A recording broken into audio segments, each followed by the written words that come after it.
இயேசு கிறிஸ்துவின் இன்ப இனிய நாமத்தில் வாழ்த்துகிறோம். இன்றைய வேத வசனம், ஒருவருக்கொருவர் தயவாயும் மன உருக்கமாயும் இருந்து கிறிஸ்துவுக்குள் தேவன் உங்களுக்கு மன்னித்தது போல நீங்களும் ஒருவருக்கொருவர் மன்னியுங்கள். எபேசியர் 4:32. Today's Bible verse. And be kind to one another, tender-hearted, forgiving one another, even as God in Christ forgave you.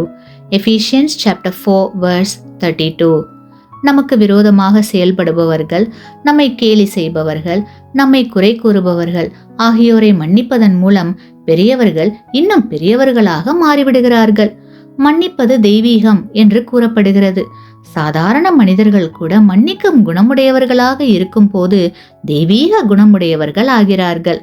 விசேஷமாக நம்முடைய ஆண்டவராகிய இயேசு கிறிஸ்துவின் சீஷர்களாகிய நாம் இந்த அற்புதமான குணம் உடையவர்களாக இருக்க வேண்டும். கிறிஸ்துவுக்குள் அன்பான சகோதர சகோதரிகளே, ஒருவேளை நமக்கு விரோதமாக யாரேனும் செயல்பட்டால் கிறிஸ்து நமக்கு மன்னித்தது போல அவர்களையும் மன்னித்து கிறிஸ்துவின் மெய் சீடர்களாவோம், ஆசீர்வாதம் பெறுவோம். ஆமேன்.